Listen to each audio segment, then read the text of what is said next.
democracy of Great Britain alone faces the enemy. Mr. Churchill's courageous estimate of the grim position inspired the whole English-speaking world. Speeding up the call to arms, we have registered more men in the past 4 weeks than in the previous 4 months. If necessary, they can begin training without uniforms or equipment, but the supplies are coming. Already 1.25 million are in the army. Behind them line up 500,000 local defence volunteers. Ernest Bevin, Minister of Labour, dynamic organiser, has Labour 100% behind him in the speed up he set going on taking office. Manpower clocks in en masse to accelerate the machine of war. Lord Beaverbrook, man of genius, turned his unbounded energy into aircraft production. It wants something like a miracle to overcome the lag caused by 5 years ease-up, but Lord Beaverbrook will perform it. Herbert Morrison, Minister of Supply, third of the production trinity, has supercharged the whole industrial machine. This government is attempting in a few weeks to repair the tragic omissions of years. Events well nigh unbelievable have galvanized the country into a productive effort that mocks the word impossible. Anti-aircraft of all kinds is ready for anything the near future may have in store. And against the day when we attack once more, tanks in thousands are coming along. The first batch of Canadian destroyers has arrived at a British port. By the time you see this screen, they will be shouldering a share of the tense sport of hunting down enemy craft.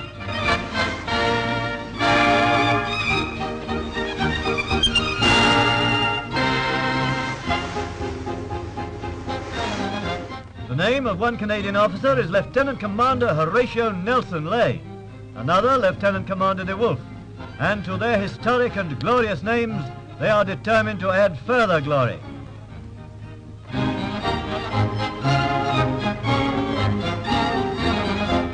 The Port's Commander-in-Chief goes aboard to welcome this efficient and useful addition to the Navy of Britain, a contribution fully worthy of a ceremonial inspection.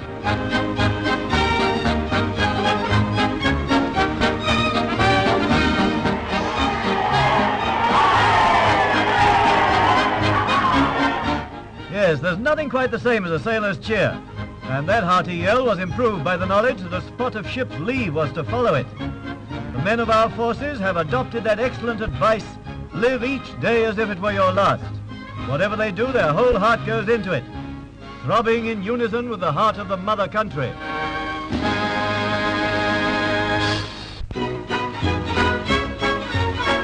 Signs of the times. A mass meeting on College Green, Dublin, is addressed by 3 antagonists of yesterday. Mr. de Valera, who calls for Irish unity in a time of emergency charged with menace to Ireland, Mr. Cosgrave, who supports the appeal before an audience of thousands, and Mr. Norton, the Labour leader. All 3 speakers have observed the fate of small neutrals. They ask for thousands of men to come forward, recruits for the army, volunteers for other defence forces. And here they come, lorry loads of them, reporting at the barracks, ready once again to fight for old Ireland's freedom and to repel any aggressor.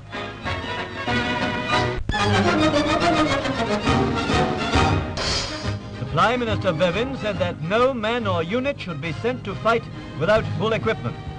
Here is some evidence that the workers have kept their promise to work like fiends for the protection of the fighting men. I saw these heartening scenes at a South Coast port when the new and completely re-equipped BEF sailed recently for France. The men too were rehabilitated, fit as fiddles and determined to call the tune. Ready and even eager to fight side by side with the French and effect a turn of the battle's tide. But France decided otherwise. So the new BEF returned, disappointed. They also brought most of their brand new equipment back with them. Now they're waiting for the German attempt to land troops in Britain, waiting to feel the thrill of fighting on British soil and repulsing the invaders from their very own doors. They have sworn an oath to do it, and they will.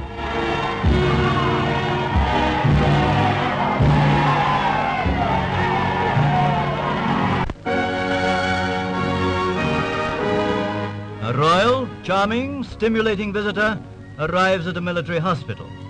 Her attractive dress and hat will doubtless be noted by the ladies. With bouquet, the ensemble of pleasing beauty is enhanced. After weeks of ugly fighting, the wounded of the BEF look somewhat greedily upon a vision of this kind, and the easy charm of the Duchess of Kent is such that when the occasion demands, her sympathetic, engaging smile can bring a lump to the throat, and her sympathy here was very womanly. At another hospital, naval ratings receive an afternoon call from the Duchess of Gloucester. First of all, the nurses, rightly enough, were given their meed of praise by an inspection. Florence Nightingales were once rare, now they are legion, and they are almost as self-sacrificing as the famous Lady of the Lamp herself. This Duchess, too, has infinite appeal. Her charm is of the extremely gentle kind. In it there is a shy quality which won the hearts of these men, the men who have risked and will, if they are permitted, again risk their lives for the women of Britain, from whom these two well-loved duchesses are royal delegates.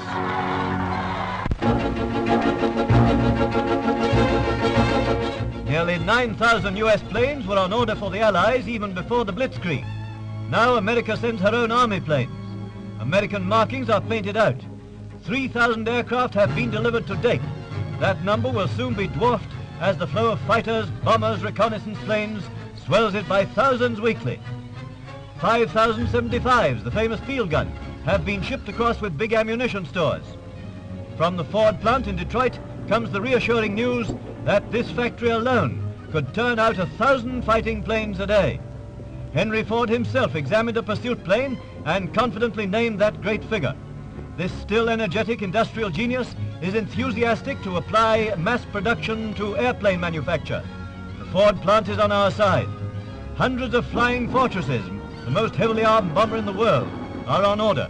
They carry a crew of 9 and guns bristle from every side, above and below. Remember that America is the greatest industrial force in the whole world.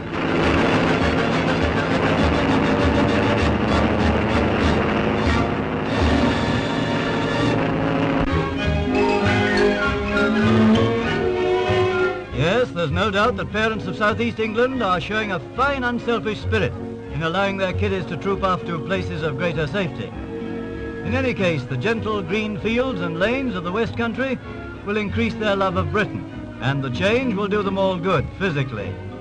Most of the evacuees were pleasantly excited. Others were wondering what it was all about. If there was any sadness, I didn't see it.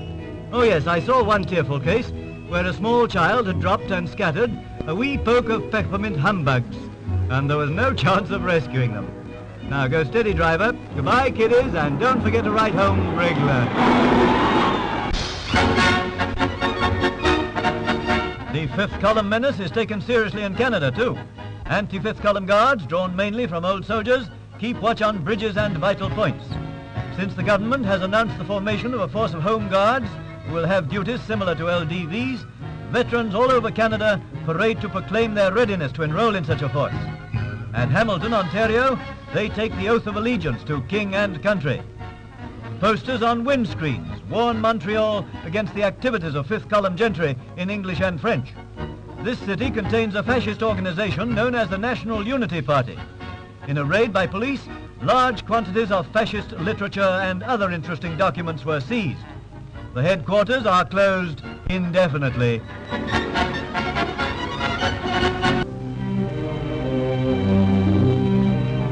Well, the Navy is still here, and the gallant small ships, whose crews do such hazardous work, keeping the seas free for the larger guardians of our shores and possessions.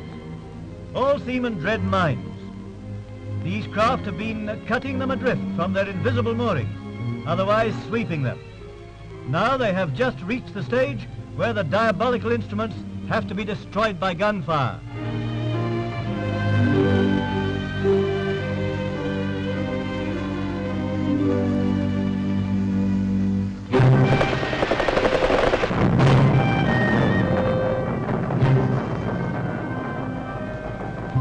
And that's how the sea roads are made safe, or at least safer than they would be, for convoys. Here is one of these caravans of the sea making its way to a British port. Here too is food for you and raw materials for the hungry factories. Hundreds of thousands of journeys have been made with comparatively negligible losses, and there's a reason: the Navy. Hardly one of these journeys passes without some attempt by the enemy to bring that disaster. Their failures are many. Their successes are as rare as bees in amber, and as unimportant.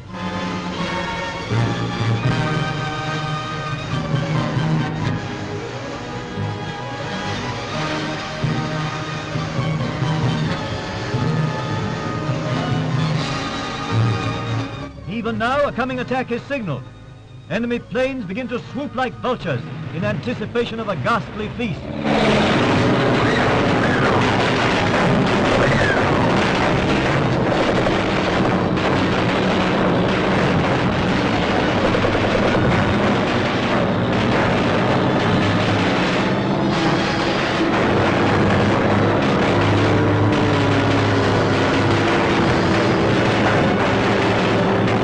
At least one enemy plane has felt the crushing force of our arms, and the cameraman keeps on turning until the broken machine crashes into the sea.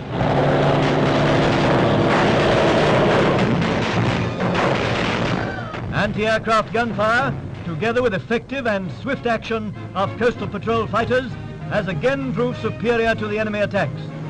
None of our planes was lost or damaged in this engagement, and no ship was hit.